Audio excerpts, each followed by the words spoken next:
Very good morning dear student.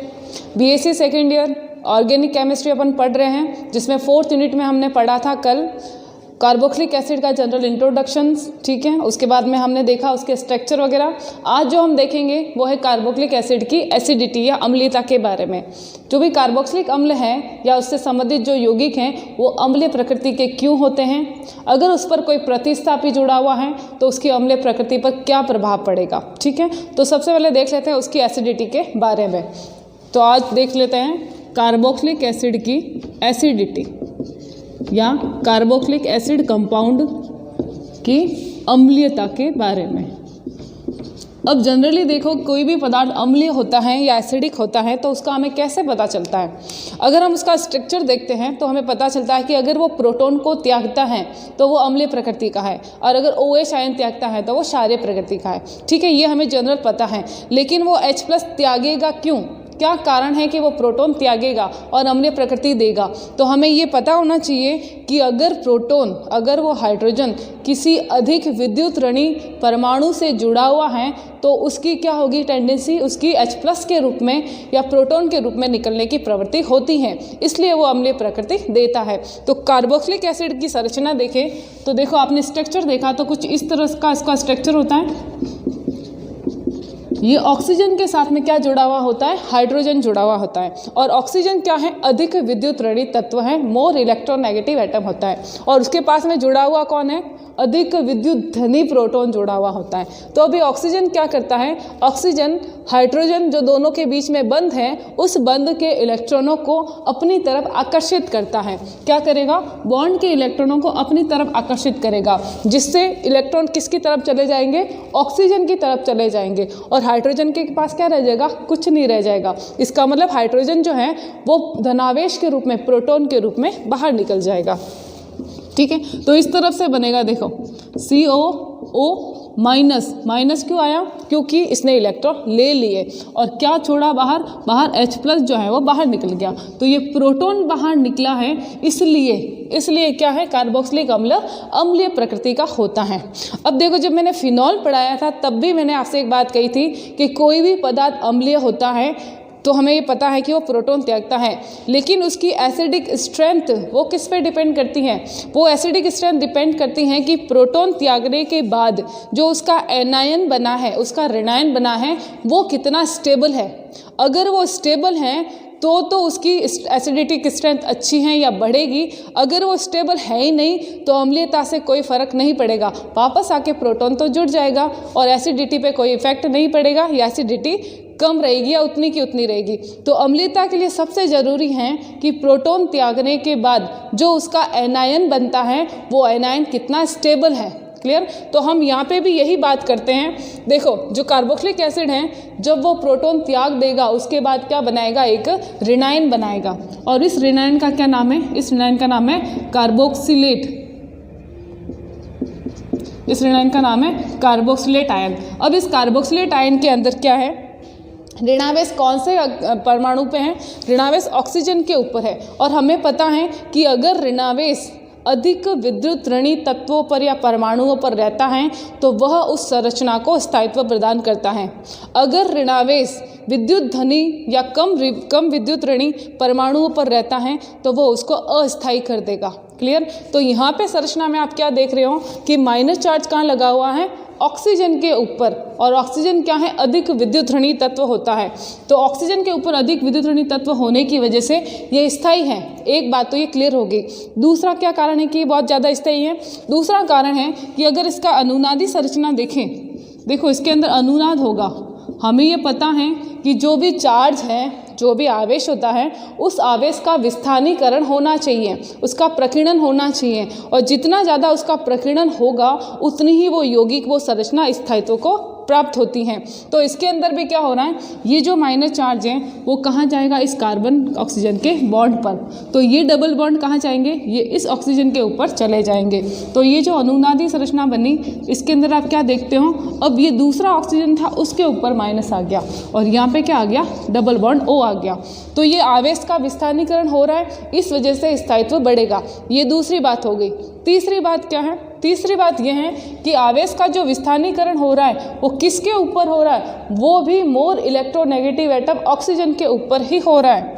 देखो, जब benzene देखा था तब मैंने कहा था कि कार्बन जो है इसके ऊपर आवेश का विस्थानीकरण हो रहा है और कार्बन ज़्यादा विद्युत ऋणी नहीं है, लेकिन यहाँ पे ऑक्सीजन के ऊपर आवेश का विस्थानीकरण हो रहा है, डीलोकेलाइजेशन हो रहा है, और oxygen is more electronegative atom. इसलिए क्या होगा यहाँ पे, क्योंकि ऋणावेश का, नेगेटिव चार्ज का डीलोकेलाइजेशन या विस्थानीकरण अधिक विद्युत ऋणी ऑक्सीजन के ऊपर ही हो रहा है, इसलिए ये संरचना बहुत ज़्यादा स्थायी हो जाएगी, मोर स्टेबल हो जाएगी। और इसी स्टेबिलिटी को प्राप्त करने के लिए क्या करता है, ये जैसे कार्बोक्सिलिक अम्ल है और एक यहाँ पे कार्बोक्सिलिक एसिड है, ठीक है। अब ये क्या करेगा, ये कार्बोक्सिलिक अम्ल ज़्यादा स्थायी नहीं है, कार्बोक्सिलेट ज़्यादा स्थायी है, इसलिए ये जो कार्बोक्सिलिक अम्ल है इस स्थायित्व को प्राप्त करने के लिए प्रोटॉन त्यागना चाहेगा, और जैसे ही प्रोटॉन त्याग देगा स्थायी हो जाएगा, और स्थायी हो जाएगा तो प्रोटॉन त्यागने के बाद उसको हम क्या कहेंगे, अम्ल कहेंगे। इसलिए ये बहुत ही ज़्यादा अम्लीय प्रभाव शो करता है। Carboxylic acid is more acidic then किससे, फिनॉल, अल्कोहल एंड ऑल। तो कार्बोक्सिलिक एसिड की अम्लीयता का कारण प्रोटॉन त्यागना, प्रोटॉन त्यागने के बाद कार्बोक्सिलिक एसिड, कार्बोक्सिलेट आयन का बनना और कार्बोक्सिलेट आयन का स्थायित्व को प्राप्त करना। क्लियर? 3 कारण स्थायित्व के। पहला, ऋणावेश किस पे है, अधिक विद्युत ऋणी मोर इलेक्ट्रोनेगेटिव एटम पे है। दूसरा, जो ऋणावेश है उसका क्या हो रहा है, डीलोकेलाइजेशन हो रहा है, किस पे हो रहा है, अधिक विद्युत ऋणी परमाणु पे हो रहा है। इस वजह से जितना ज़्यादा आवेश का विस्थानीकरण होगा उतनी ज़्यादा क्या होगी, स्थायित्व को ये प्राप्त करेगा। तो ये कारण है उसके एसिडिटी या अम्लीयता का। क्लियर? कार्बोक्सिलिक अम्ल की अम्लीयता, ये तो आपको समझ में आ गया। अब हम देखते हैं प्रतिस्थापी का इस पर क्या प्रभाव पड़ेगा। अगर कोई प्रतिस्थापी या कोई ग्रुप या कोई समूह जुड़ा हुआ है कार्बोक्सिलिक एसिड पर, तो उसकी अम्लीयता पर क्या प्रभाव पड़ेगा। तो देखो, फर्स्ट ईयर में भी मैं जब पढ़ाया था तो मैंने एक बात कही थी कि अगर किसी भी आयन पे, जैसे कार्बोक्सिलेट आयन है, कोई भी आयन है, अगर किसी भी आयन पे कोई ग्रुप जुड़ा हुआ है, उस ग्रुप की वजह से उसके ऊपर जो चार्ज है, जैसे प्लस हो या माइनस हो, उसके ऊपर जो चार्ज है वो चार्ज बढ़ता है। जैसे प्लस है तो प्लस बढ़ रहा है, तब स्थायित्व घटता है। क्लियर? अगर माइनस चार्ज है और माइनस चार्ज बढ़ रहा है तो स्थायित्व घटता है। लेकिन अगर कोई ग्रुप जुड़ा हुआ है, उसकी वजह से जो उसके ऊपर चार्ज है वो चार्ज घटता है। घटना का मतलब है कि उस चार्ज का डीलोकेलाइजेशन हो रहा है, डिस्पर्जन हो रहा है, प्रकीर्णन हो रहा है। तो चार्ज घटेगा तो स्थायित्व बढ़ेगा। ठीक है? अगर ये कॉन्सेप्ट आपको पता है तो आपको आगे बिल्कुल समझ में आ जाएगा। जैसे कि प्रतिस्थापी का प्रभाव मैंने यहाँ पे ले लिया CH2 CO O- या OH ले लो। ठीक है? ये कार्बोक्सिलिक अम्ल है। यहाँ पे जो ग्रुप जुड़ा हुआ है वो G ग्रुप है। G ग्रुप 2 प्रकार के हैं। एक तो है आपके इलेक्ट्रॉन डोनेटिंग और एक है आपके इलेक्ट्रॉन विड्रॉइंग। विड्रॉ मतलब खींचने वाले, डोनेट मतलब देने वाले। तो अगर मैं कहूँ कि G ग्रुप जो है वो इलेक्ट्रॉन डोनेटिंग नेचर का है, इलेक्ट्रॉन डोनेटिंग नेचर का मतलब इलेक्ट्रॉन देना चाह रहा है। ठीक है? अगर ये इलेक्ट्रॉन देना चाह रहा है तो इलेक्ट्रॉन इसको देगा यहाँ, ये फिर इलेक्ट्रॉन वापस इसको देगा, तो फिर इसको इलेक्ट्रॉन ऑक्सीजन को मिल जाएंगे। तो ये प्रोटॉन से क्यों लेगा, फिर नहीं लेगा। या फिर आप ऐसे भी समझ सकते हो कि ये इसका कार्बोक्सिलेट आयन है। ठीक है? उसके बाद में इसका इलेक्ट्रॉन डोनेटिंग ग्रुप जुड़ा हुआ है, ये माइनस चार्ज है, ये भी इलेक्ट्रॉन दे रहा है और इलेक्ट्रॉनों पे कौन सा चार्ज होता है, माइनस होता है।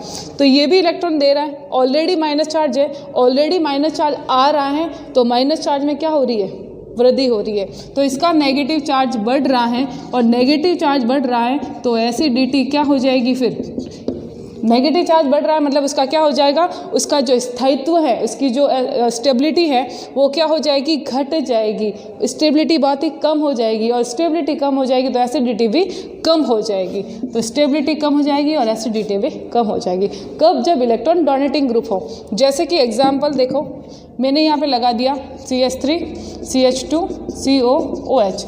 मैथिल ग्रुप क्या है, अगर मैं पूरा ही बात करूँ तो एथिल ग्रुप है। एथिल ग्रुप क्या है, एथिल ग्रुप जो है वो डोनेटिंग नेचर का होता है, ठीक। इसी तरह से अगर एमीन ग्रुप है तो वो भी डोनेटिंग नेचर का होता है। तो अगर ये डोनेटिंग ग्रुप कहीं लगे हुए हैं तो नेगेटिव चार्ज बढ़ेगा और एसिडिटी घट जाएगी।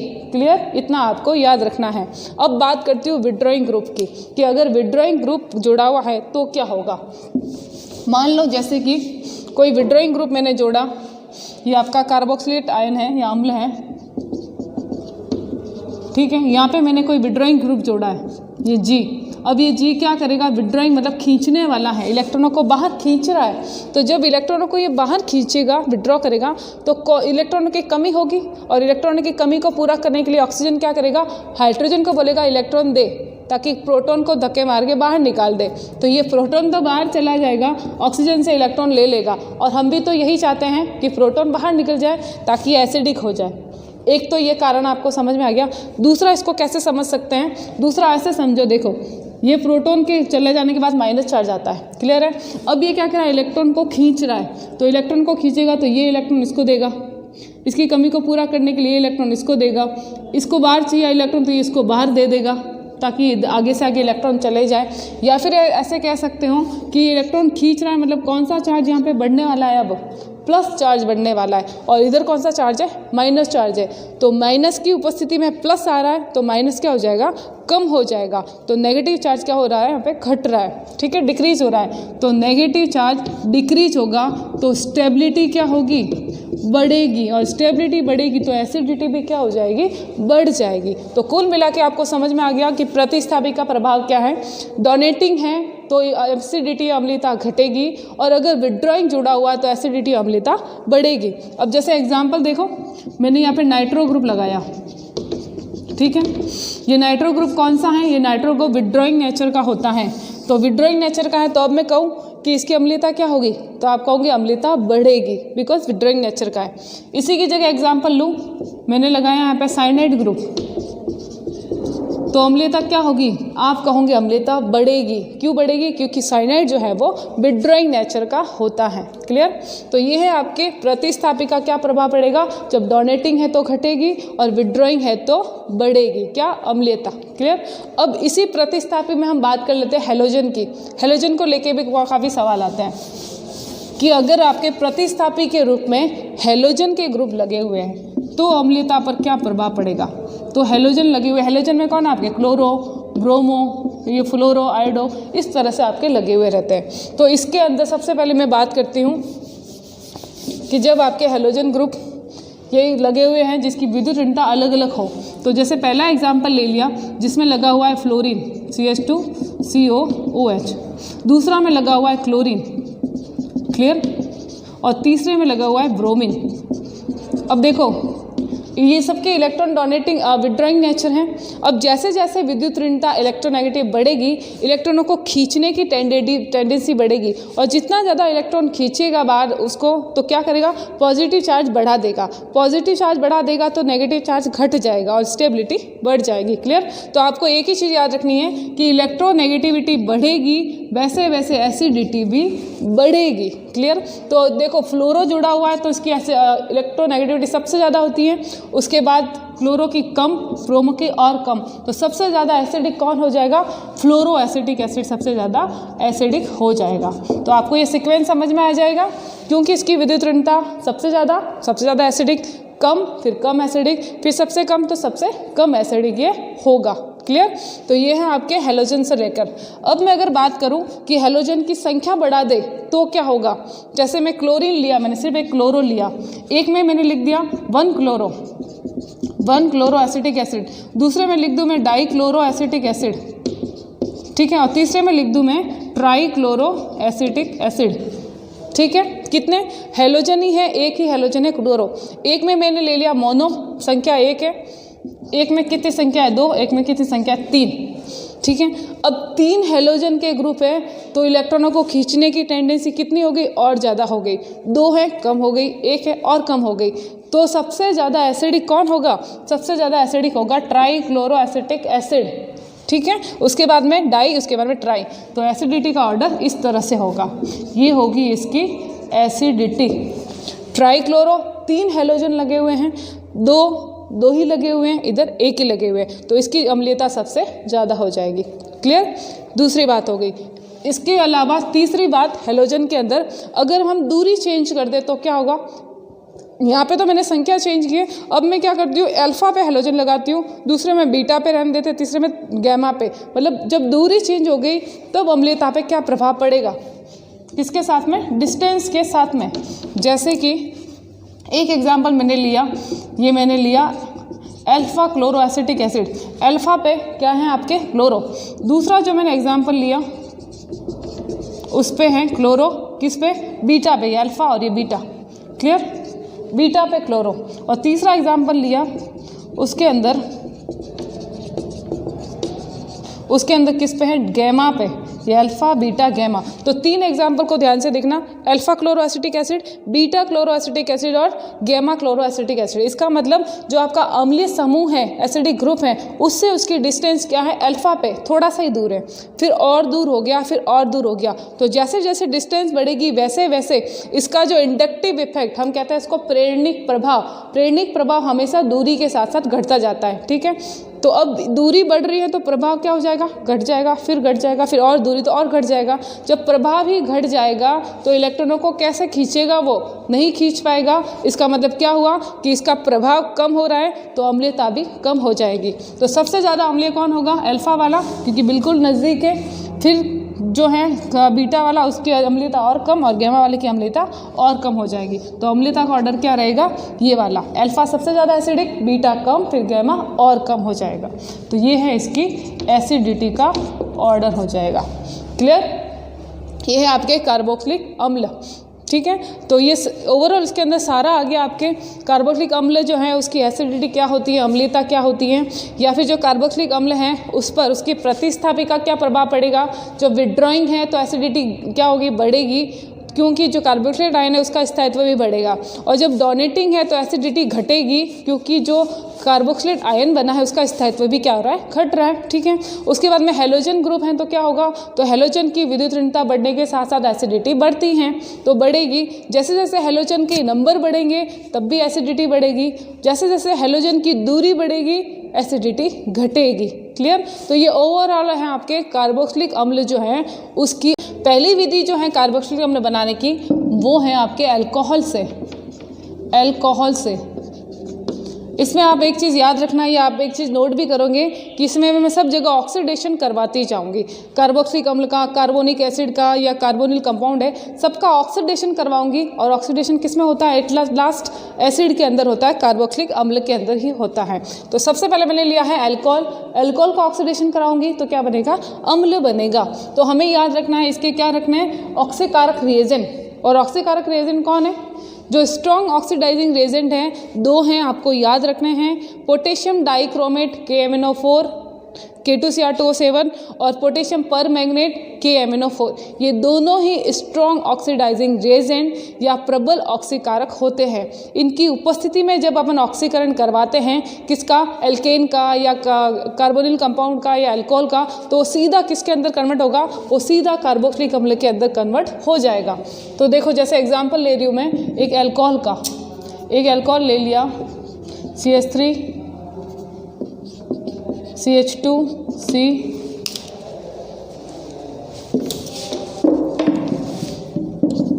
CH3 CH2OH। क्लियर? किसकी उपस्थिति में ऑक्सीकरण करवाना है आपको, प्रबल ऑक्सीकारक KMnO4 या फिर K2Cr2O7, इसकी उपस्थिति में ऑक्सीडेशन करवाएंगे। किसका ऑक्सीडेशन होगा, इस ग्रुप का ऑक्सीडेशन हो जाएगा। किसके अंदर हो जाएगा, पहले एल्डिहाइड में बदलता है फिर एसिड के अंदर कन्वर्ट हो जाता है। तो मैं डायरेक्ट आपका ऑक्सीडेशन करवा दूं, ये बन जाएगा CH3COOH के अंदर। ठीक है, अगर इनडायरेक्ट करवाऊं तो पहले ये बदलेगा CH3CHO, पहले एल्डिहाइड बनेगा और उसके बाद में क्या बनेगा, ये कार्बोक्सिलिक अम्ल बन जाएगा। किससे, अल्कोहल से। क्लियर? ये अल्कोहल से बनाने की आपकी विधि है। दूसरी है आपके कार्बोनिल कंपाउंड से, कार्बोनिल कंपाउंड या कार्बोनिल यौगिक से। कार्बोनिल यौगिक कौन होते हैं, एल्डिहाइड और कीटोन होते हैं। तो जैसे कि मैंने पहला ले लिया एक कोई एल्डिहाइड CH3CHO, इसका ऑक्सीडेशन करवाना, किसकी सेम रिएजेंट लेने हैं, कौन से, KMnO4 K2Cr2O7। तो किसका ऑक्सीडेशन होगा, एल्डिहाइड समूह का ऑक्सीडेशन हो जाएगा, किसके अंदर, कार्बोक्सिलिक समूह के अंदर। क्लियर, एल्डिहाइड का। इसी तरह से मैंने ले लिया कोई कीटोन CH3CO देखो हमने इससे पहले एल्डिहाइड कीटोन पढ़ लिए हैं। जब एल्डिहाइड कीटोन पढ़े हैं तब हमने ऑक्सीडेशन करवाया था, आपको याद है, तब क्या बन रहे थे, कार्बोक्सिलिक अम्ल बन रहे थे। बस वही केमिकल रिएक्शन यहाँ पे लगानी है।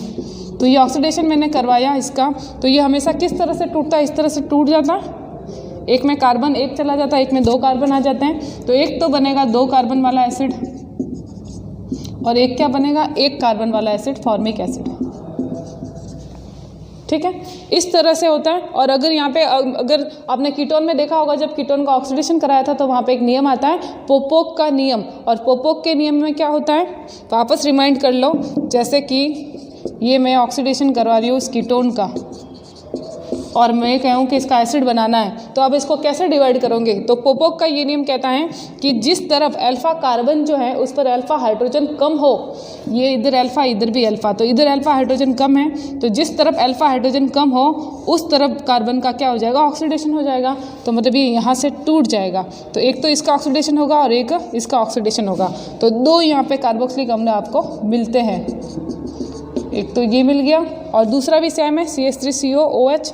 तो इसके 2 मॉलिक्यूल आपको मिल जाएंगे। क्लियर, किससे बनाया हमने, ये कार्बोनिल कंपाउंड से इसको बनाया है। तीसरी जो विधि है बनाने की, तीसरी विधि वो है एल्कीन से। एल्कीन का ओजोनोलाइसिस किया जाता है। तो जैसे मैंने कोई एल्कीन ले ली, एल्कीन जैसे कि CH3CH डबल बॉन्ड CH3, ये कोई एल्कीन है जिसका नाम है ब्यूटीन। ठीक है, इसकी रिएक्शन करानी है आपको किसके साथ, ओजोन के साथ। ओजोन में कितने ऑक्सीजन होते हैं, 3 होते हैं। कहाँ जुड़ते हैं, जहाँ डबल बॉन्ड दिखते हैं वहाँ जाके जुड़ जाते हैं। तो इस तरह से जुड़ते हैं, CH3CH3। देखो एक डबल बॉन्ड जो था वो टूटेगा, इसके साथ में जुड़ जाएगा। तो ये इस तरह से यहाँ पे जुड़ जाएगा, ये आपके ऑक्सीजन जुड़ गया। क्लियर, ओजोन जुड़ गया। इसको बोलते हैं ओजोनाइड। ये जो बना इसको क्या बोलते हैं, ओजोनाइड। ओजोनाइड के अंदर क्या होगा, ओजोनाइड के अंदर क्लीवेज होता है। तो इस तरह से ये टूटता है, ये इधर ये इधर, और ये नवजात ऑक्सीजन बाहर निकल जाती हैं। ठीक है, जिंक की उपस्थिति में जब इसका, या जल की उपस्थिति में इसका जब इसका अपघटन कराएंगे तो जिंक या तो ऑक्सीजन को लेके निकल जाएगा या जल ऑक्सीजन को लेके बाहर निकल जाएगा। और ये क्या बना आपके CH3CHO, मतलब एल्डिहाइड के 2 ग्रुप बने, CH3COH, CH3COH, इधर भी CH3COH। तो 2 एल्डिहाइड बन गए आपके। ठीक है, एसिड तो बना नहीं है, तो हम इसका ऑक्सीडेशन करा लेते हैं। जब इसका ऑक्सीडेशन कराएंगे तो एल्डिहाइड किस में बदलेगा, कार्बोक्सिलिक अम्ल के अंदर। तो ये बदल गया आपका कार्बोक्सिलिक अम्ल के अंदर 2 मॉलिक्यूल। क्लियर, ये हैं आपके एल्कीन से। 4th नंबर हम लेते हैं, 4th नंबर हमारा है ट्राई हेलो एल्केन। क्या है, ट्राई हेलो एल्केन से, try halo alkane. Try halo alkane का मतलब है कि जो कार्बन है उस पर कितने हेलोजन जुड़े हुए हैं, उस पर 3 हेलोजन जुड़े हुए हैं। अब इन 3 हेलोजन का क्या करें, इनकी रिएक्शन करवा दो 3 KOH के साथ में। तो 3 KOH के मॉलिक्यूल मैंने ले लिए। जब इसके साथ में रिएक्शन कराएंगे तो देखो ये 3 K और ये 3 Cl, तो 3 KCl तो बाहर निकल गया, 3 KCl बाहर निकल गया, और कार्बन पे कितने आ जाएंगे, 3 OH समूह आ जाएंगे। तो ये लिखेगा आपको CH3COH OH OH। क्लियर, अब क्या करें, एक ही कार्बन पे 3 OH तो रहेंगे नहीं, H2O बाहर निकाल देते हैं। तो ये H2O, ये H2O मैंने बाहर निकाल दिया, तो क्या बचा, CH3COOH, एसिड बन गया, CH3COOH। क्लियर, क्या बन गया, कार्बोक्सिलिक अम्ल बन गया। किससे बनाया, ट्राई हेलो एल्केन से हमने बनाया है। क्लियर, ये आपका 4th मेथड। इसके अंदर बहुत सारे मेथड है। अब देखते हैं 5th मेथड। ये 4th मेथड हो गया, अब है 5th मेथड। 5th मेथड के अंदर देखो एरोमेटिक एसिड है, इसके अंदर किससे बनाना है, हमें एरोमेटिक एल्कीन से बनाना है। जैसे एल्काइल बेंजीन, जैसे मैंने ले लिया एल्काइल बेंजीन। एल्काइल बेंजीन में देखो जैसे कि टोलुइन लिया है अपन ने, ये आपका टोलुइन। क्या करवाना है, जैसे कि हम एल्केन का ऑक्सीडेशन कराते हैं एज इट इज़, वही आपको डाइक्रोमेट और केमिनोफोर लेने हैं, K2Cr2O7 और KMnO4 पोटेशियम डाइक्रोमेट, दोनों में से कोई एक इसकी उपस्थिति में ऑक्सीडेशन कराते हैं तो उस बेंजीन की रिंग के ऊपर जो कार्बन जुड़ा हुआ होता है उसका पूरा का ऑक्सीडेशन होगा। तो रिंग के ऊपर CH3 ग्रुप जो जुड़ा हुआ है उसका पूरा का पूरा ऑक्सीडेशन करवा दो, किसके अंदर, कार्बोक्सिलिक ग्रुप के अंदर, तो ये बन जाएगा COOH। ये ग्रुप किस में कन्वर्ट हो गया, कार्बोक्सिलिक एसिड के अंदर कन्वर्ट हो गया। क्लियर। तो ये है आपका एल्काइल बेंजीन से। 6 नंबर हम करवाते हैं ग्रेनियर रेजेंट से। जो ग्रेनियर अभिकर्मक होता है, कौन ग्रेनियर अभिकर्मक का नाम क्या है, ग्रेनियर अभिकर्मक कैसे इसको प्रदर्शित करते हैं, RMgX। यह है एल्किल का ग्रेनियर रेजेंट अभिकर्मक। और अगर मैं कहूँ कि एरोमेटिक बनाना है तो मैं यहाँ पे लिखूँगी AR, ऐसे लिख सकते हो ARMgX, तो एरोमेटिक एसिड बन जाएगा। तो ग्रेनियर रिएजेंट की रिएक्शन हम कराएंगे CO2 कार्बन डाइऑक्साइड के साथ में, तो हमें मिलेगा कार्बोक्सिलिक अम्ल। कैसे, जैसे देखो ये आपका ग्रेनियर रिएजेंट है AR मतलब बेंजीन की रिंग, ये आपका Mg और ये आपका Cl। क्लियर। रिएक्शन करवानी है CO2 के साथ में, इस तरह से ये CO2 होती है आपके, ये CO2 क्या करेगी, ये CO2 इधर Mg के बीच में आके जुड़ जाएगी, इस तरह से जुड़ेगी, ये आपके आ गई C, इधर O और इधर के O जो है इस पे क्या जुड़ गया, COMgCl। ठीक है, इस तरह से ये यहाँ पे जुड़ गया। ठीक है, अब क्या करना है, अब कुछ भी नहीं करना, आप इसका जल अपघटन करवा दो। हम इसका हाइड्रोलाइसिस करा लेते हैं, तो ये इस तरह से टूटेगा, ये H और ये OH, तो क्या हो गया COOH। 10 मिनट COOH बन जाएगा और MgClOH आप फिर बाहर निकल जाएगा। तो इसका जो प्रोडक्ट बनेगा वो क्या बनेगा, प्रोडक्ट देखो ये इस तरह से, ये आपके C, ये डबल बॉन्ड O और ये OH बन गया कार्बोक्सिलिक अम्ल, और साथ में निकला क्या, MgCl और OH। तो हमने किससे बनाया, ग्रेनियर रेजेंट से क्या बना दिया, कार्बोक्सिलिक अम्ल बना दिया। ठीक है, इसी तरह अब अगली बात करते हैं 7 नंबर रिएक्शन, वो है साइनाइड से, एल्किल साइनाइड से। हमें क्या लेना है, एल्किल साइनाइड। और एल्किल साइनाइड का जब अपन कराते हैं जल अपघटन, RCN मतलब एल्किल साइनाइड, इसका जब अपन जल अपघटन कराते हैं तो सबसे पहले बनता है एमाइड, फिर एमाइड का फिर जल अपघटन कराते हैं तो बनता है एसिड। तो पहले क्या कराते हैं, जल अपघटन बनेगा CONH2, ऐसे याद रखो। देखो ये H2O है, O चला गया कार्बन के पास और हाइड्रोजन आ गया नाइट्रोजन के पास, तो RCONH2 ये बन गया एमाइड। अब एमाइड का क्या कराओ, फिर जल अपघटन करा दो, ऐसे RCONH2। अब इसका वापस जल अपघटन कराएंगे अपन, तो इस तरह से टूटेगा HOH। क्लियर। तो मैं इसको यहाँ से ब्रेक कर दूँ तो क्या बना, COOH और RCOOH क्या है, कार्बोक्सिलिक अम्ल, साथ में क्या निकला NH3, तो NH3 क्या है, अमोनिया। क्लियर। तो ये आपके क्या बन गया, एल्किल साइनाइड से बन गया कार्बोक्सिलिक अम्ल। ठीक है, ये 7 मेथड जो हैं बनाने की विधि है, किसके, कार्बोक्सिलिक अम्ल के बनाने की विधि है। बहुत ही सिंपल है। 2 मेथड आपके नाम से दे रखे हैं, नेम रिएक्शन के रूप में है कहो तो भी चलता है, और बनाने की विधि के अंदर कहो तो भी चलता है। तो उसको हम बनाने की विधि के अंतर्गत ही लिख लेते हैं। कौन कौन से हैं, तो उसके अंदर देखो, पहला है आपका एसिटो एसिटिक एस्टर से और दूसरा है मेलोनिक एस्टर से। तो पहला लिखो एसिटो एसिटिक एस्टर से, एसिटो एसिटिक एस्टर AAA मतलब एसिटो एसिटिक एस्टर। एसिटो एसिटिक एस्टर को कैसे याद रखना है, उसके अंदर कीटोन होता है और एस्टर होता है। तो देखो ये CH3 तो कीटोन होता है, मैं इसको तोड़ देती हूँ, CH2 ही लिखती हूँ। उसके बाद में एस्टर का ग्रुप लिखना है COOC2H5, ये आपका एस्टर का ग्रुप हो गया। इसे कहते हैं एसिटो एसिटिक एस्टर। एसिटो एसिटिक एस्टर जो है उसकी रिएक्शन सबसे पहले कराई जाती है क्षार के साथ। तो जब क्षार के साथ में रिएक्शन कराएंगे तो इसके सबसे बीच में आपको CH2 दिख रहा है, यहाँ से एक प्रोटॉन बाहर निकलता है। ये जो प्रोटॉन है ये क्या करेगा, इलेक्ट्रॉनों को दे के बाहर निकल जाएगा। तो ये बाहर निकलेगा तो क्या बनेगा, CH3 CO CH minus COOC2H5, एक एनाइन बन गया। अब इस एनाइन का क्या करना है, अब इस एनाइन के ऊपर जुड़ेगा एक एल्किल समूह, ठीक है। इस तरह से मैं इसको जोड़ देती हूँ।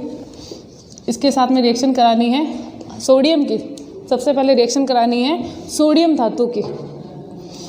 तो यहाँ पे जुड़ेगा एक सोडियम धातु, तो ये बनेगा CH3COCH, ये सोडियम आ गया, COOC2H5, ठीक है। समझते जाना ध्यान से। सबसे पहले क्षार के साथ में अभिक्रिया करा दी, प्रोटॉन साथ में निकल गया, ये जो सोडियम बचा था ये सोडियम यहाँ पे आके जुड़ गया, तो ये आपके आ गया सोडियम। अब क्या कराएंगे, अब रिएक्शन कराएंगे इसकी एल्किल हैलाइड RX या RCl के साथ में। तो RCl के साथ में रिएक्शन कराऊंगी तो देखो ये NaCl तो बाहर निकल जाएगा और R वहाँ पे चला जाएगा, तो ये NaCl बाहर निकल गया और बना क्या यहाँ पे CH3COCHR COOC2H5। क्लियर, यहाँ तक क्लियर हो गया। उसके बाद में क्या करेंगे, अब सिंपल है, अब इसका जल अपघटन करा लेते हैं। तो इस तरह से टूटेगा OH H, इधर से H, इधर से OH, तो ये C2H5OH यहाँ से बाहर निकलेगा। ये आपके क्या बना CH3COOH, ये एसिड यहाँ से बाहर निकला और दूसरा ये जो अम्ल का ग्रुप है वो यहाँ पे बन जाएगा। तो टोटल 2 एसिड और एक अल्कोहल बन रहा है। जैसे कि देखो CH3COOH, एक ये अम्ल बना, दूसरा ये वाला अम्ल बनेगा RCH2COOH और तीसरा बार क्या निकला, तीसरा जो है वो अल्कोहल। क्लियर, तो बन गया कार्बोक्सिलिक अम्ल। किससे बना, ये बना आपका एसिटोएसिटिक एस्टर से।